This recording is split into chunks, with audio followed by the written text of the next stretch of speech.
What's up, Nubians? Welcome to techn00bians, part of the Geekish Network. This is your weekly deep dive into video games steeped in blackness. With me, I have our man with a million plans, Chuck, What's up, everyone? our producer, sleuther, and deducer, Shanae, Hey, folks. our marksman engineer, Leon, What's up, people? and you know we got Travis. What's up?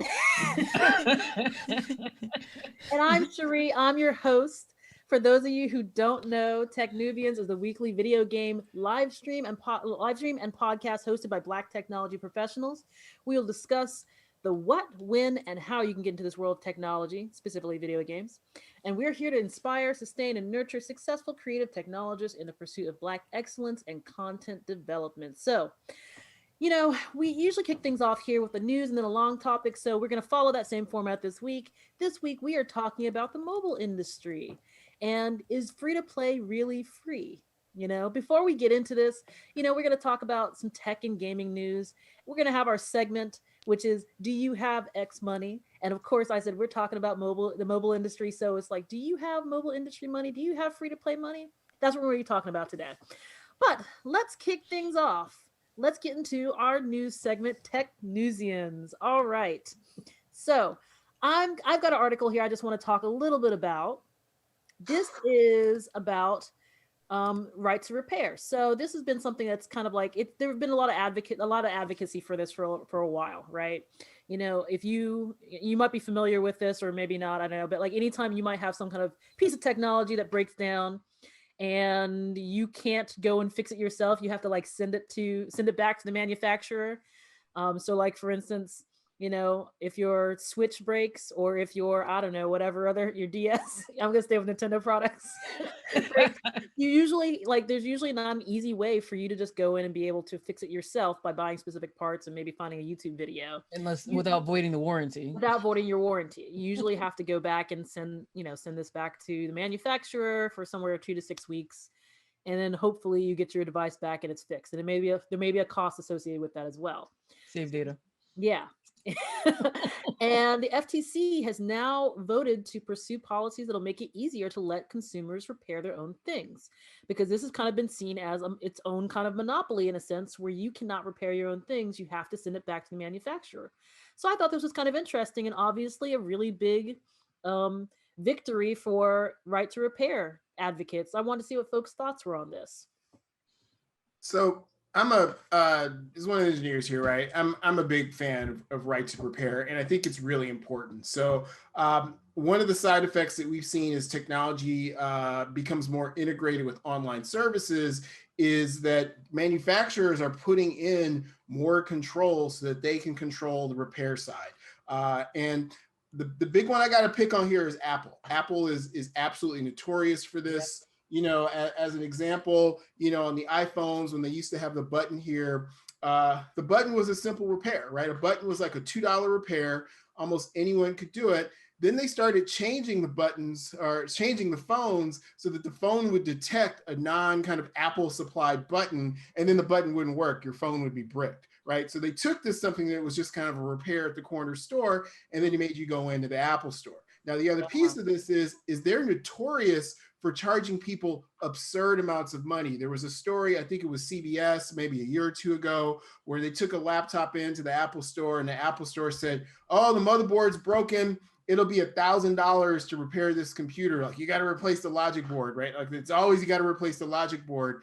And, or you could just buy a new one, or 1,100. You should buy a new one. So then they took it to a guy in New York City who's famous for pushing this. I can't remember his name. He's famous for pushing this right to repair movement.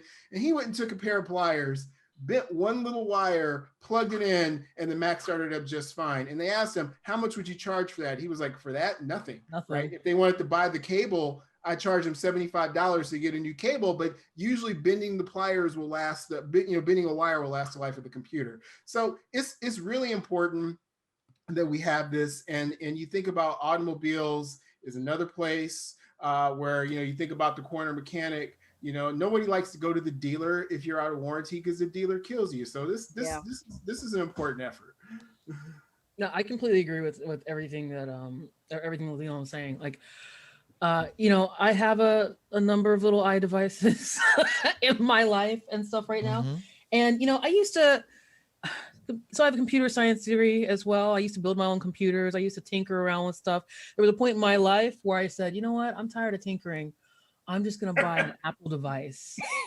Then they got me in the ecosystem. Then I got an iPhone, and then I got an iPad, and I have now I have a freaking Apple TV and a Mac. I'm talking to you guys right now on a MacBook, and my computer science degree is so mad at me right now because because like I've gotten into that ecosystem and their customer service is really, really good. If you guys like I don't know how many times like either me or my friends have like been something's wrong with this. You go into the Apple store, and yes, there are those horror stories where they'll charge you $1,000, and there's also those like things where they're like, yeah, you just want a new one, and you're like, I can get a new one. They're like, yeah, here's a new one. Here you go.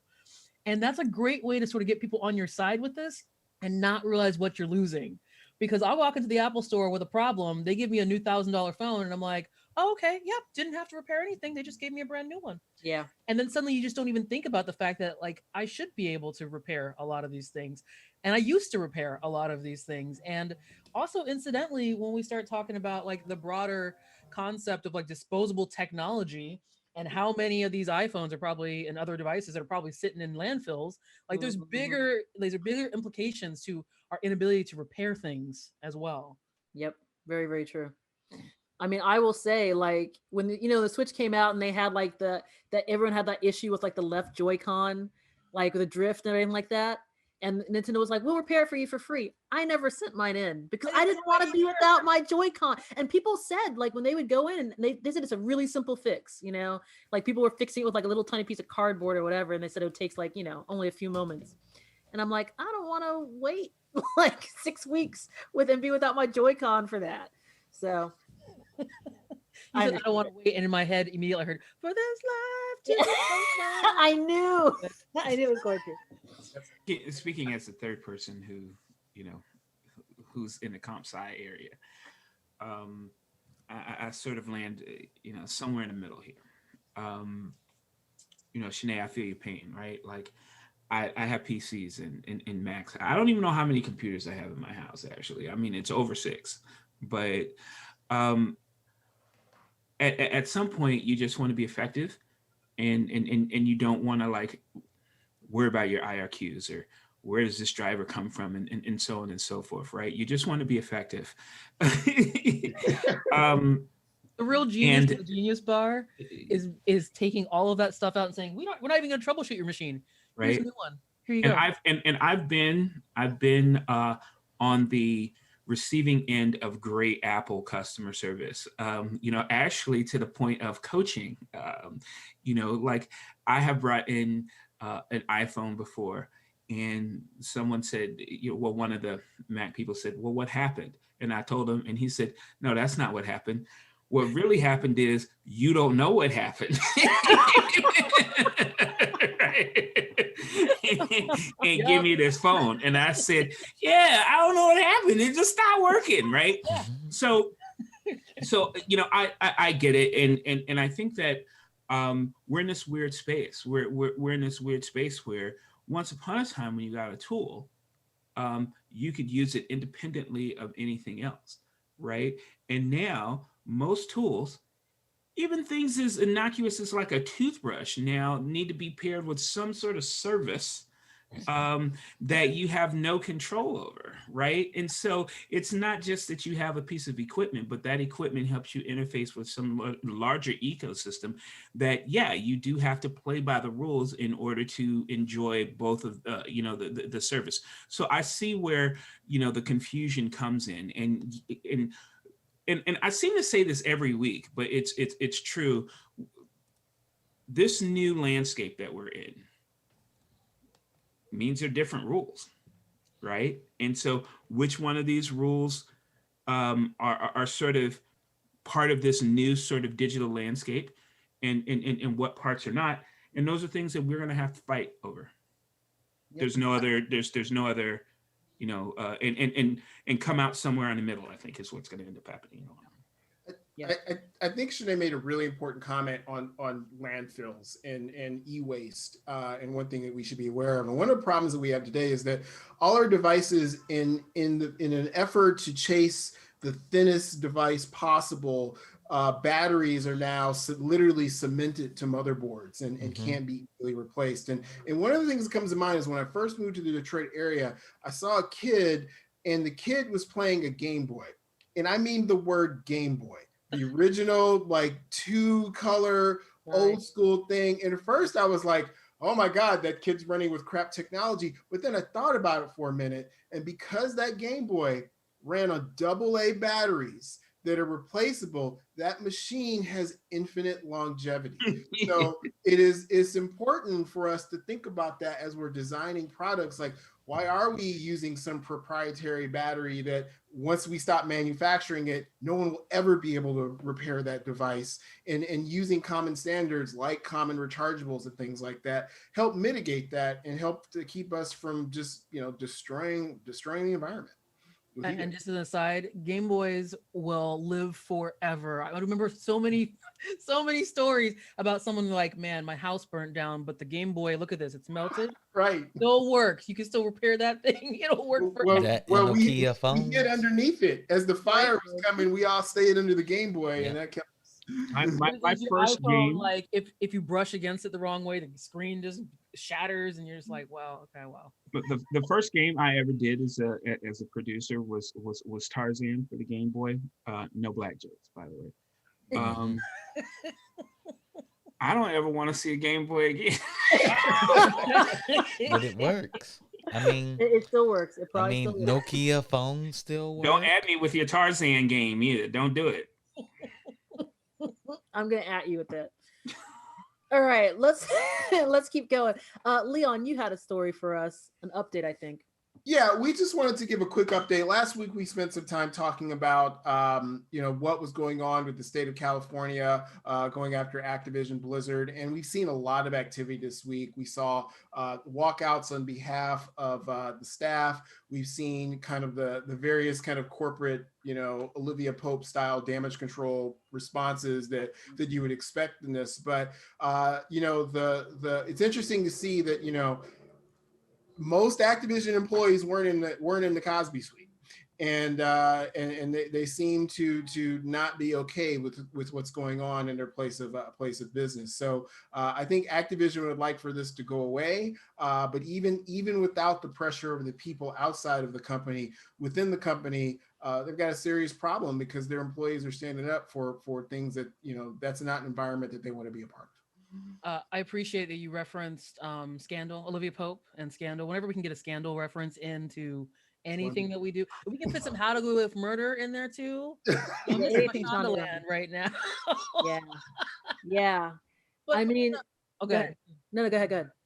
No, I mean, I think it's really important because this is going to be a story. I think that's gonna, we've had these sort of flash in the pan moments of these scandals and these things that have popped up in the industry over the previous few years. Like I remember I was talking with a colleague just earlier, like late last week about Activision. They're like, oh yeah, when that stuff happened with Riot last year. I'm like, no, Riot was 2 years ago. Last year was Ubisoft and Insomniac. Right. They're like, oh yeah. I'm like, we're starting to lose track of it, right? Yeah. It also shows that when we get the sort of surprise, I think we talked about this last week a little bit. We get the surprise, like, man, when did things get so bad? I'm like, guys, at the very least, we can say it's been going on the last 3 years. We know it's more like 30, all right, or since the beginning of the industry, or since the beginning of time.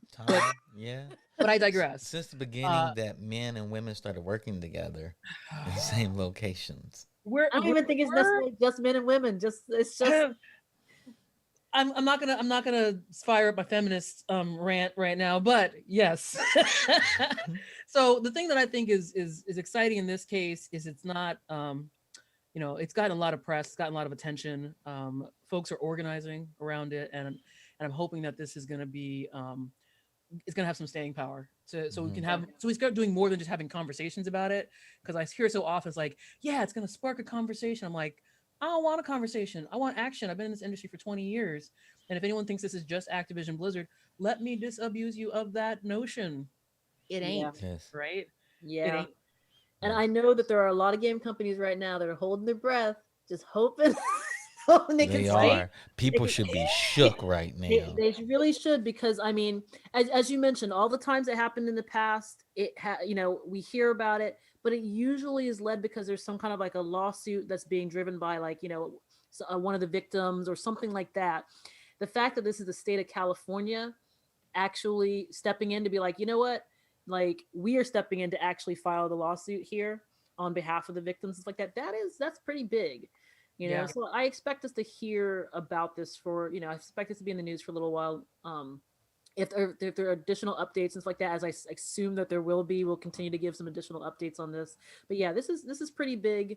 I do hope we can actually have some meaningful action that comes from this. And I do hope that, I mean, I'm not going to hold my breath, but I do hope that other industries, other companies within this industry take a look at this and start like actually like reflecting and trying to see like what can they do to adapt and fix their own culture, right? I'll tell people what they can do right now too, and this comes from like not only folks who are in the industry, but folks who are outside of the industry, enthusiasts, people who play games, and enjoy the work that we do. Educate yourself about this stuff. Like honestly, like this is. I know a lot of folks tend to take a bystander sort of approach to it, and it's really hard to like start talking about these are like, I feel like serious we're laughing and joking about it, but it's a serious conversation. Like this is people's livelihoods and it's their everyday. And we make video games, and it should not like you should not have to like you know um compromise yourself compromise your safety and compromise your mental and physical health to like make a video game.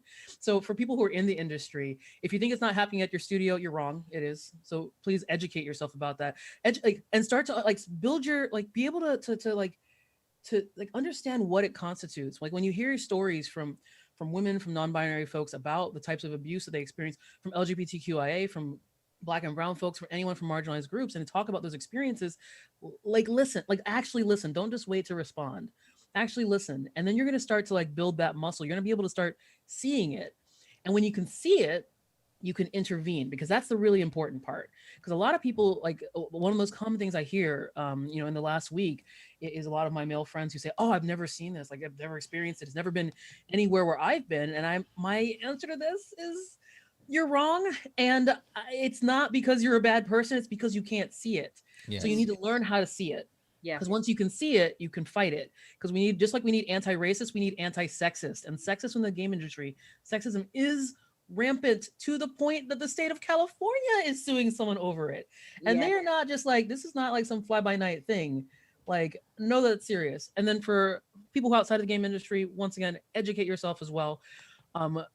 There were people talking about don't play Blizzard games, don't play Activision Blizzard games last week during the walkout, and that's a great way to support. Because like honestly, companies respond to like the dollar, your wallet. You speak with your wallet. So like yes, signal boost online, but it's gonna have to also come to like you can't just signal boost online and then be like, well, let me just go ahead and buy all these things from all these problematic developers. You really have to speak with your wallet too, which means that if we actually want change, there's going to be some sacrifice here. So yeah, get involved in those conversations, and hopefully we'll reach a mountaintop some point in my lifetime. somewhere in there it's next to like all those other mountaintops we're still trying to get. Just get to a hilltop. I think a hill, a nice plateau. Valley. Yeah, a nice plateau, a field with something like that. Yeah. All right, let's shovels. All right, let's go on to the next story. Chuck, can you? I think you've got a story for us. Yeah, I do. I want to talk about Playdate. Are y'all familiar with Playdate at all? Tell us. So Playdate is a new handheld console. It's and it has a crank on it. It's made by the Panic. Panic is the publisher of famous little games such as Untitled, the little swan game. They did Firewatch, and they did Nora Play with Your Food, and they've done a bunch of little like apps and stuff and software, middleware for to help people get games on mobile platforms. So they decided to partner up with Teenage Engineering. If you're familiar with Teenage Engineering, they made one of the best synthesizers on planet Earth, and samplers. They made the two of the best. I got one. It's a Street Fighter sampler, and they have a Mega Man sampler too. It's really interesting. Nice. And they partnered together to create this little console, little yellow brick that has a crank on it, with just the direction pad and 2 buttons, nothing more. Looks like a Game Boy, a thinner Game Boy, and they call it the 1-bit system. And the screen is like black and white, and it looks really good. Well, they had a pre-order yesterday. In less than 20 minutes, they were sold out. Damn. I know. I couldn't get one. I was angry. It kept banging me back out. I was like, I have to get one of these. When it turned and said go, I was there trying to get it, and I just couldn't get it to go through. And I said, this is making me angry. So they sold out. Don't worry, you'll be able to get one on eBay for $7,000. I know it, right? Does it come with a PS5? No. What I ended up doing was I ended up getting one for 2022. And what makes this really interesting is every other week they're dropping the game for free. They call it seasons, and they give you a free game to play. Nice. And so by the time I get one, all the games will be out in the seasons. I can play all the games. I just saw Travis like face palming the entire time while you were talking about this new device. What you got to say about the Travis? And what makes it even better is they reached out and said, hey, we're looking for developers of color and marginalized communities to develop games for this system. And they really pumped it out there for independent developers to tell their stories. You ever see Star Trek First Contact?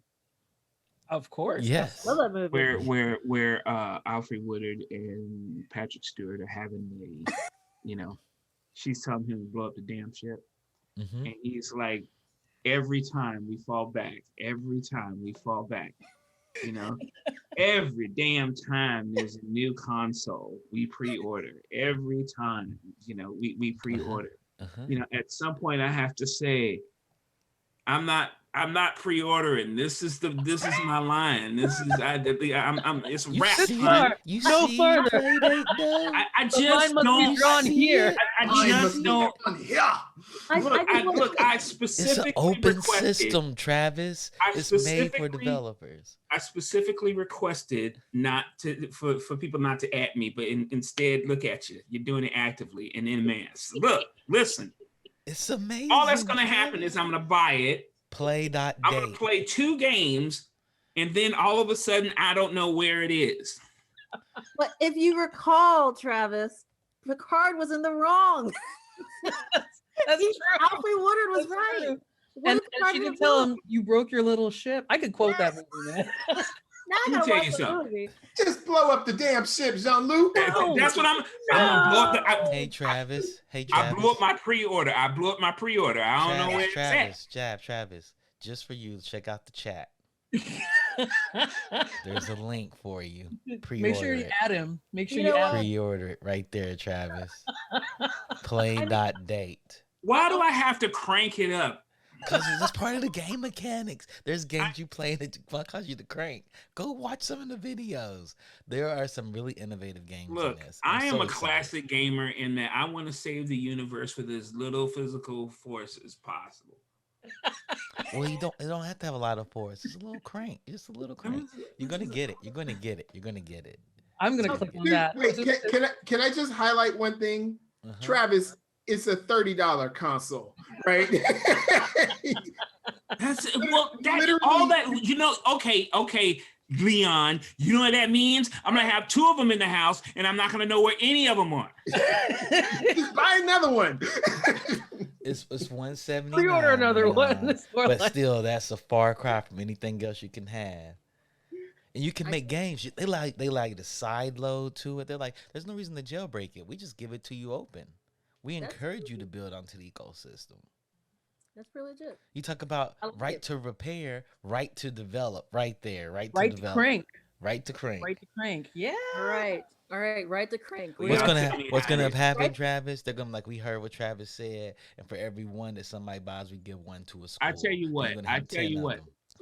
This will be, if I get it, it'll be because it supports Bluetooth audio. He's gonna get it. He's gonna get one though. Watch us not. My words, he'll get one. Yeah. So I think it does support Bluetooth audio. It does do. You hear me, Bluetooth Nintendo? audio. Okay, let's go on to our next story today. I think you have something for us. Oh, I do have a story real quick. So the news it hit the news just recently, reported by GameSpot. Sorry, I don't know, I made that mistake. GameSpot. An EA exec said that the term gamer is outdated and basically useless. Now, when I saw this news permeating the newsosphere, there was a whole bunch of outrage about this concept of like, I can't believe EA is saying that the term gamer has no usage. And I said, there's got to be more context around this. And there was. There was more context. What the actual quote was this, and this was talking to Electronic Arts VP Elle McCarthy. She's like VP of brand over EA. So she said, actually, the quote was that gaming is really no longer a medium or an industry. It's simply interactive. She actually described it as being like music or books, or like she said, if you still say you're trying to target gamers, that's like trying to say you're targeting people who breathe air. So people really took this quote out of context. They took it as like, oh, she's saying that like gamers aren't like that gamers aren't worth anything anymore. Like, no, she's saying that gaming is so ubiquitous that talking about targeting gamers is actually not specific enough when you're trying to build out a marketing. Yeah, it doesn't make sense. Because target everybody. Everyone games. My 72-year-old mom games. My 72-year-old dad definitely games. He games more than everyone on this call, by the way.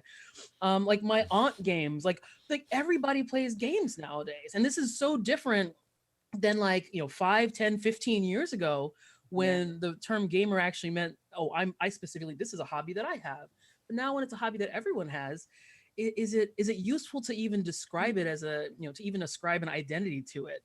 The other thing that's interesting that she mentioned in defending the or I shouldn't say defending, but in adding additional context to the statement was she said that, did you know that only 14% of players self-identify as gamers and as low as 6% for women?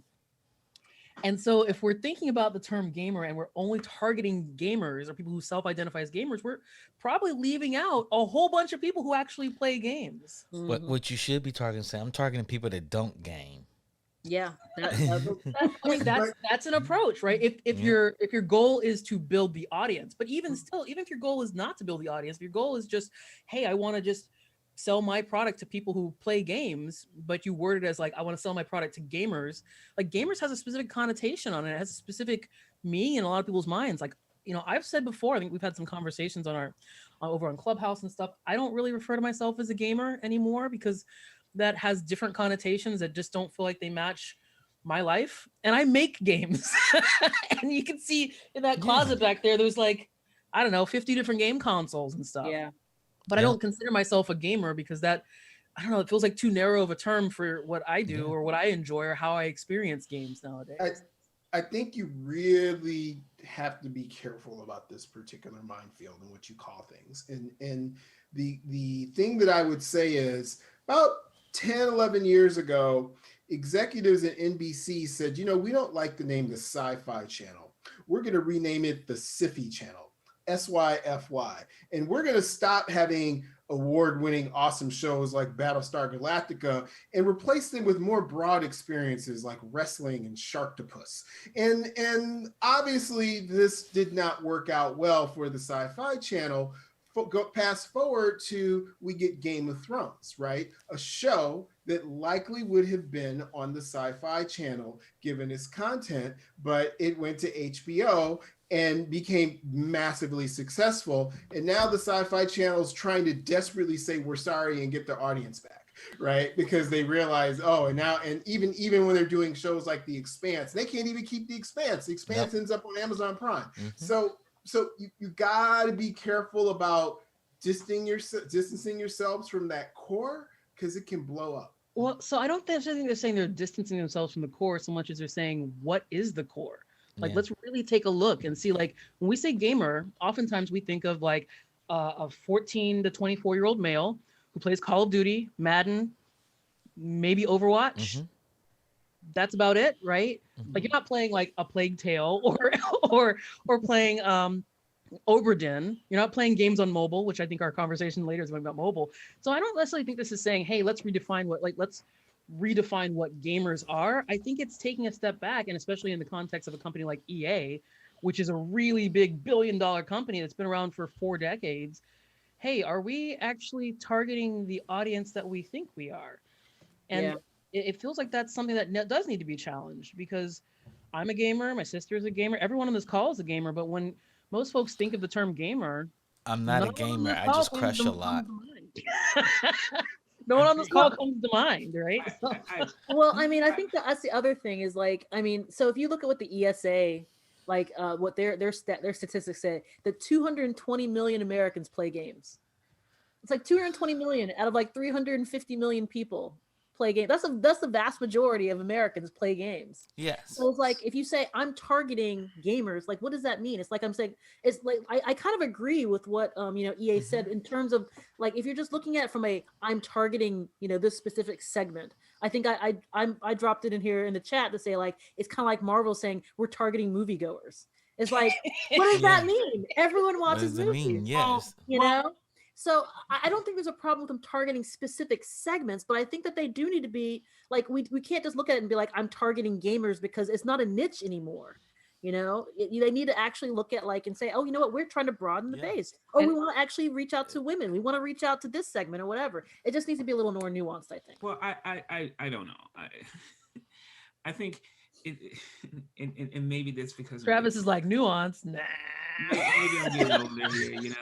Once again, it's. I feel like every damn day I wake up, like there's a new war on language. In a way where I find it increasingly difficult to communicate with people, just because I don't know what shit means nowadays, right? Like, if you are targeting gamers, then you're targeting gamers. You're targeting people who play games. Like Armageddon is targeted for moviegoers. What does that mean? If your tail is in a theater, you're my target. If you're pressing A to continue, you're my target. If that's what you intend, there's no reason why you can't have subdivisions of gamers, or you can continue to sort of hone in on a particular market as far as gamers are concerned. But I know this is hard to believe, there are people who don't play games. There are 100 million. Some of them are in my family. America. Yeah, in binge-worthy, Johnny Randolph refuses to play any video games. See, so what I'm saying is that I don't think that term.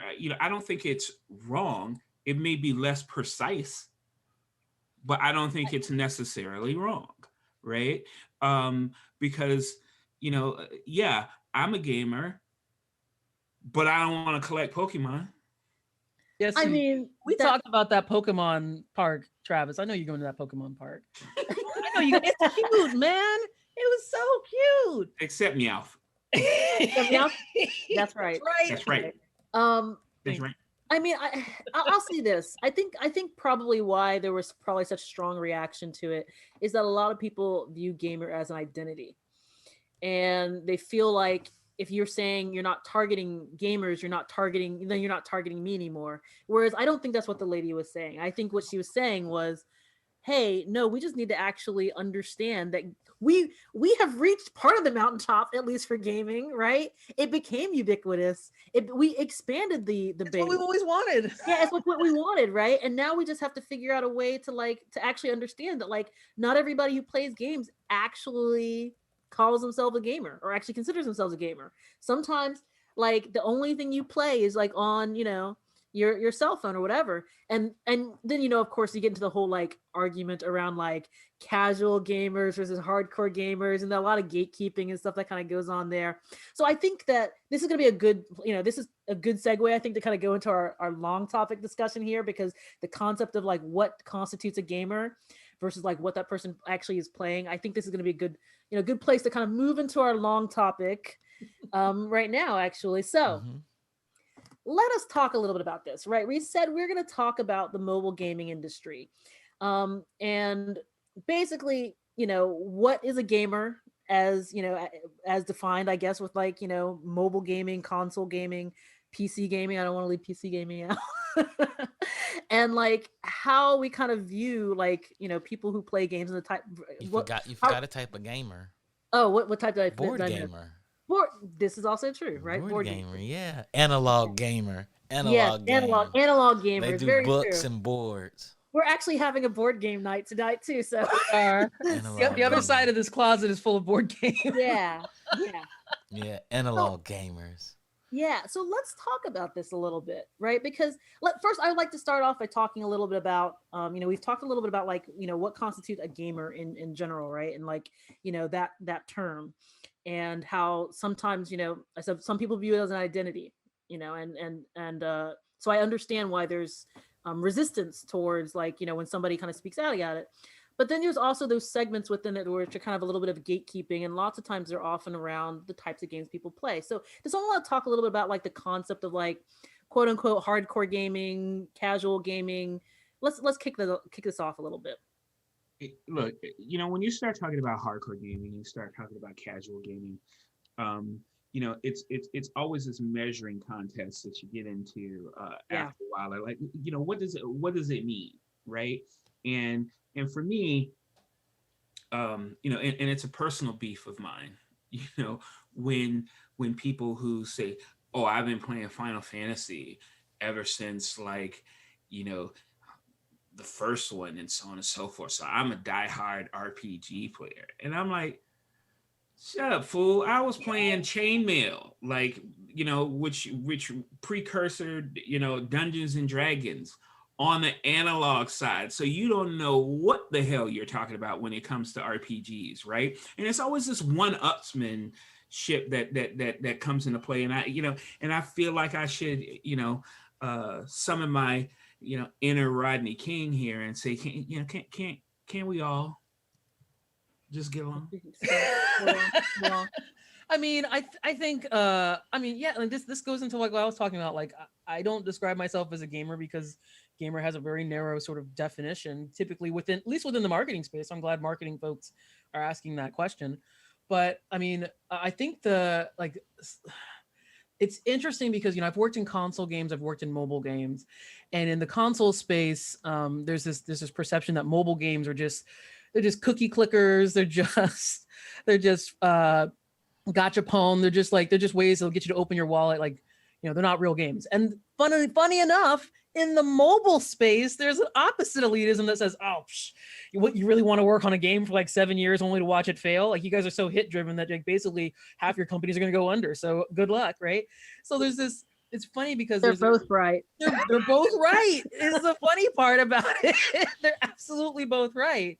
Like we lived through like the console wars of like the 90s, like the Sega does what Nintendo don't kind of thing, right? Where like people were just like at each other's throat. You get people who were so attached to a particular console, it became part of their identity. Like, no, I play on Sega. Oh, you're horrible. I can't believe you don't play Mario. Like it became like a thing. Yeah, And it persisted it's for quite still some a time. thing. It is, but It's still a thing. People like, you got a PS5 now. Like, I'm gonna get the Xbox X series. So it's like, I was gonna ask if it's still why a not thing. have both? Like, why would I get both? You have to It choose the stopped being a side. thing for You have me to for a long choose the time ago. side. I just want to play cool games on whatever platform I Yeah, manage to be able to find at a store.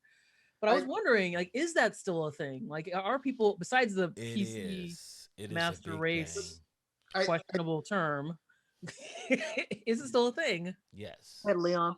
I think that we can't separate this from the economics of how these platforms came to be, right? So if you look at PC games, right, early PC games, you had to be a bit of a propeller head to actually get those things going, right? Like if you've ever played the original Wing Commander, the whole game of configuring your autoexec.bat and your config.sys, that was the game you had to play before you could even start the right on just getting that expanded memory going, right? So What yes, you're saying is you weren't using a Mac.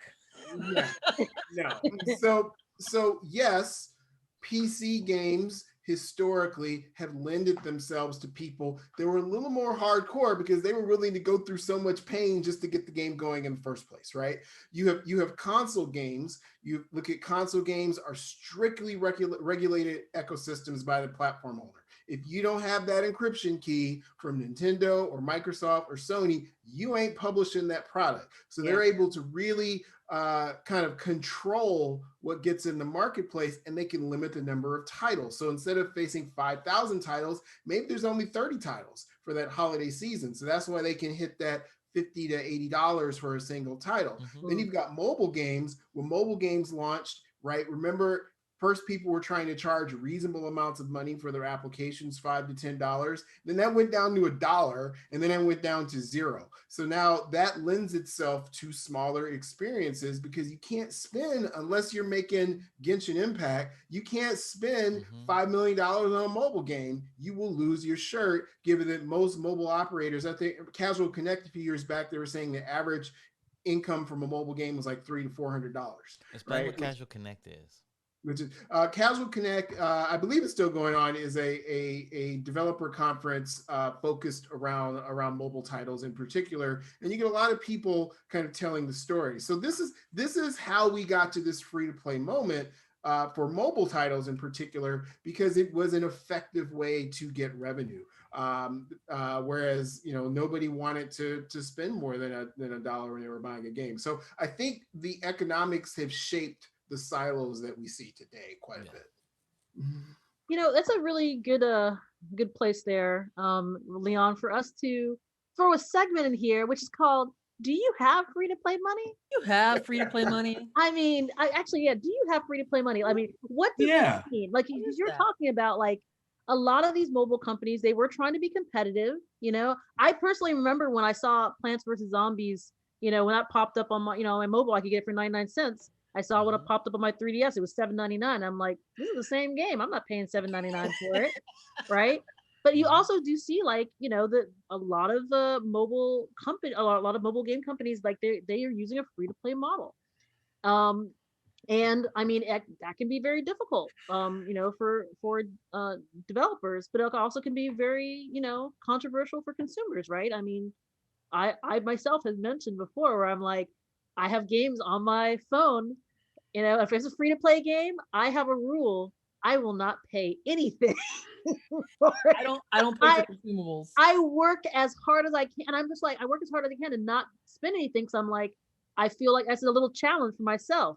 But if they charge me up front, I was like, I would pay that up front. I would pay, probably $10 or $15 for some of these games. So let's talk a little bit about that. Like, how does this impact, how is this impacting from the dev side? How is this impacting from the consumer side? I feel like Travis doesn't have any opinions on this. Yeah, Travis, what do you think? I know that you have something to say no here. opinions whatsoever. I know you got something to say here. Travis, have you ever made a mobile game, Travis? Yeah, I've made yes. So I remember, not that long ago, or maybe it was over 20 years ago. That's a long time ago. Are you in Mortal Vampire, Travis? The 20 years ago was not some kids weren't born. Kids weren't born 20 years ago. First of all, I like cocoa butter. I'm reclaiming my time. I'm reclaiming my time. Now, there used to be these, 4 or 5 game giants, really, of which EA was one of them back in the day. Obviously, you got Nintendo and Sega back in the day, and so on and so forth. And every game cost $60. Okay, when games cost $60 wasn't a lot to pay for a game that was dope. Okay, it is an extraordinary amount of money to pay for a game that is not dope. Okay,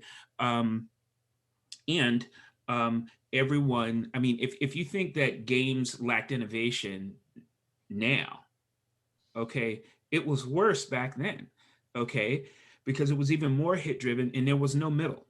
There was no Metacritic and there was no Twitter. But there was Sinead, there was no middle. There was you either a hit or go away, yep. Right? And a lot of times, it was because our industry was afraid of innovation. It was afraid of doing anything new and inventive because no one wanted to fund it.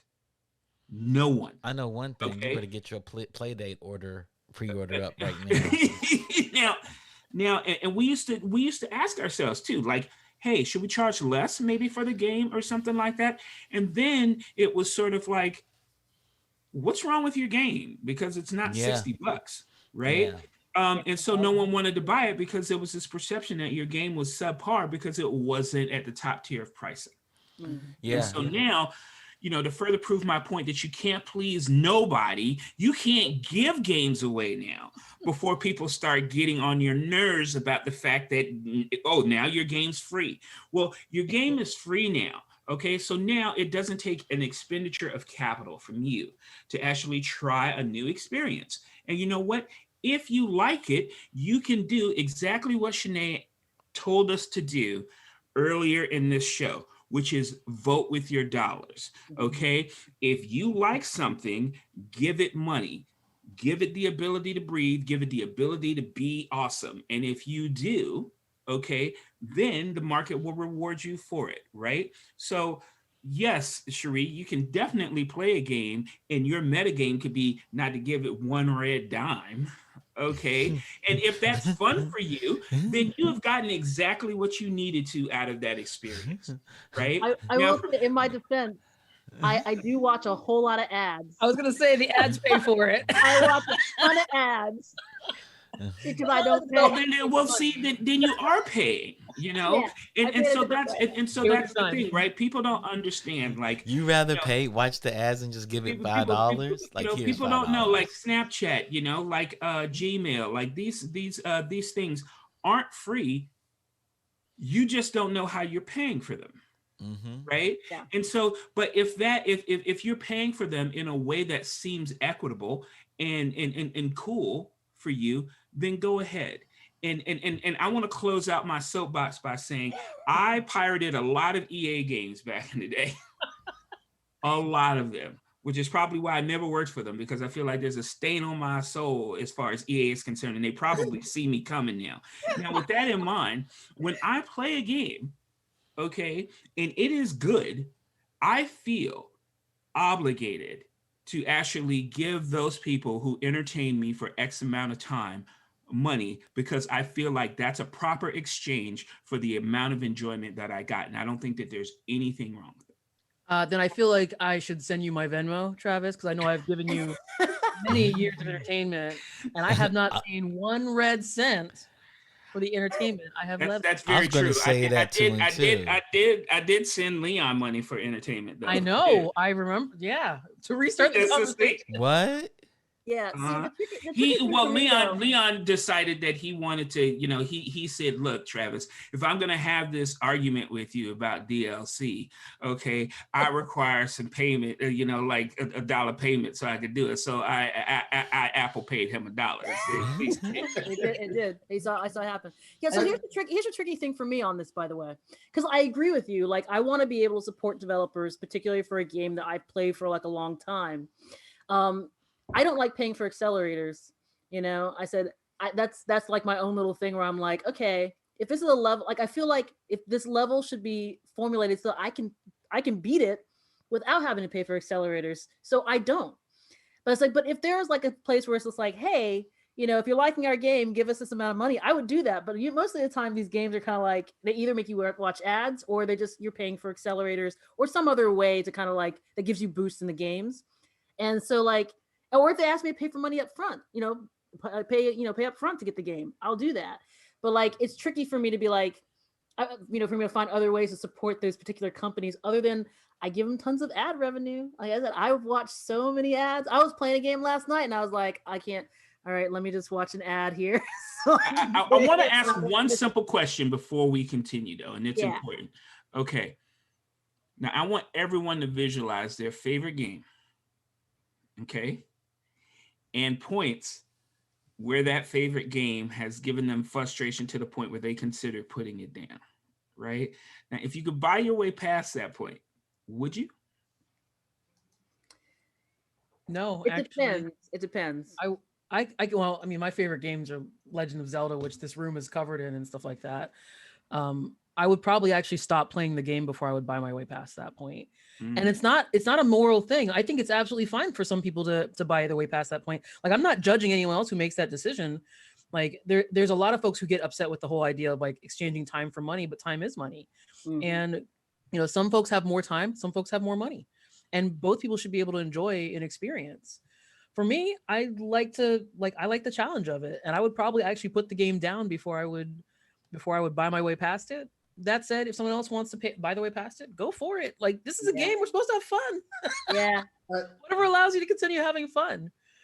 I think here's kind of the issue I have. Now, first off, I absolutely wholeheartedly agree that developers need to get paid and they need to eat, right? So I get the reason why we're seeing this hustle is because that's exactly what it is. People are trying to find some way to make this work.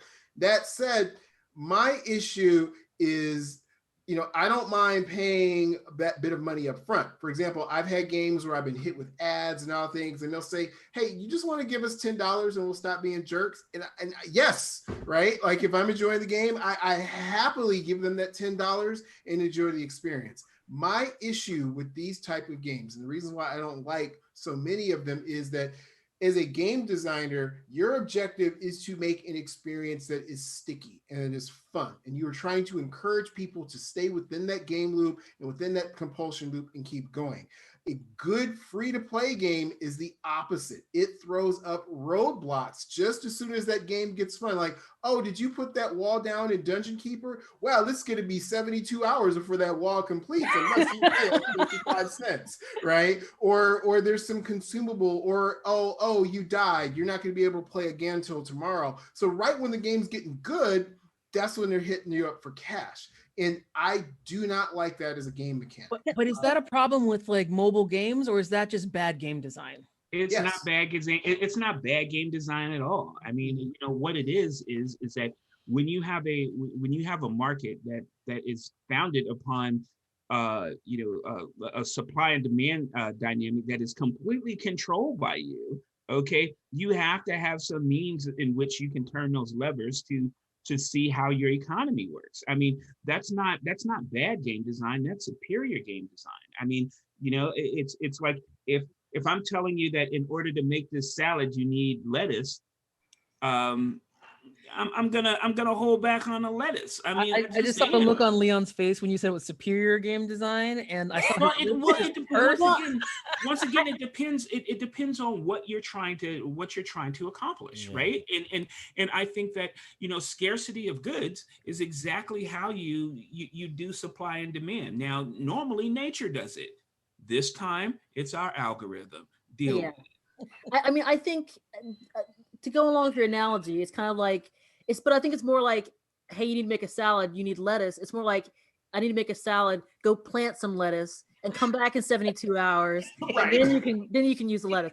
But I mean, I'll say this, I'm kind of curious for other folks, because I played a lot of those time management games, or time sink games, whichever you want to call it. And what I would do is when I ran into something like that, I'd be like, all right, I'm gonna switch to the next game. I started playing another game and I run into a block there, go to my next one. And it actually worked out for me because I could just jump from game to game and come back and be like, oh yeah, my lettuce is ready.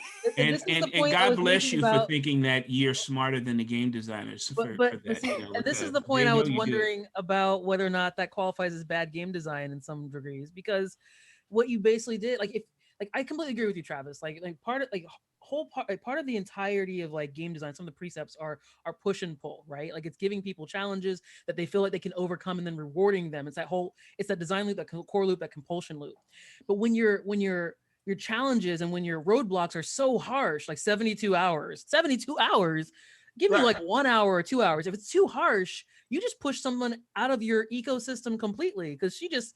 And on a mobile device, it is super freaking easy to get out of the ecosystem. Well, Shanae, it depends on what. I mean, see, it's very good for you guys to defend this argument when you say it's 72 hours without saying what these 72 hours are, right? I mean, that was the yeah. Well, what I'm saying is no good game designer gives you 72 hours. Of like this takes 72 hours without it being some bomb stuff that happens. But that's what I said. I said, hours, is that right? bad? Because if you don't, that's bad game design. Thank you. Travis agreed with me. Everybody. All right. To be honest, I mean, like, I guess it depends on what you're trying to get out of these different mobile experiences. Lots of times I play a lot of these mobile games, like right as I crawl into bed, and I'm like, I'll play a little bit of this or whatever. Oh, it's gonna block me. I'll go to something else. I'm gonna fall asleep during one of these games anyways. I just made I mean, whether it's good or bad design, like it doesn't really. I guess it doesn't bug me either way. I don't really think about it as good design or bad design per se, because I guess it's just the way I play. It works with the way I play because it drives me to something else, and I'll come back to it because I know that a lot of these games are trying to kind of get you to either like buy an accelerator, you know, and that's the way they do it is like, hey, you put this thing down, it's gonna take like 2 hours to build it, you know. You No, can pay this amount to like speed it up. It's not. I'm not that attached to it. Sorry, go ahead, Leon. Yeah, one thing that's really interesting about that, right? Like if you look at the latest iPhones and things like that, there is a tremendous amount of horsepower in these phones, which in many cases is being wasted on free to play games that are just timers, right? It's just a big collection of timer. You're wasting all this power. Now contrast that with what you're looking with Apple and their gaming subscription. I'm finding a much richer ecosystem and interesting games on that platform because the game isn't completely designed about extracting $1 from you every 5 minutes. It's actually about a good, solid game and compulsion loop that wants to keep you playing, as opposed to not keeping you to do the purchase thing. So to me, it's a better environment. See, Leon just gave you a perfect example of game snobbery. Yep, I sure did. Right, like and you know, and the thing about it is like, for example, I give you my case of game snobbery, right? Like I don't really dig on Roblox or Minecraft because visually I just don't like them. You know, I don't. But you know, there are millions of people who do, right? Yeah. And they pay handsomely to play in that environment, right? Yeah. And so games, being a gamer, means that you're gonna like everything from Star Citizen, God bless, you know, to Minecraft, right? And with that in mind, look, everybody's dollar more or less spends the same, right? Mm-hmm. So once again, I think we all should just try to get along. And on that note, we're gonna close up our show. We're all gonna get along. We're gonna give ourselves hugs, big hugs right here. And you know what? I want to give a shout out to Digital Click for doing all the creative they provide for each and every one of our shows. And if you want to learn more about our show, Technubians, hit up our website. That's www.technubians.com. techn00bians.com. Please follow us here on Twitch. And if you like our vibe, and we know you do, please subscribe to the channel. And subscribe if you want to hear about anything else, game development or everything geek. Subscribe to the Geekish Network. Please follow us on all socials. We're on all major platforms. Tonight there's going to be Pod Squadron. Make sure you check them out. And tomorrow is Nerdtastic. So thank you everybody for watching, and we will see you next week. Peace.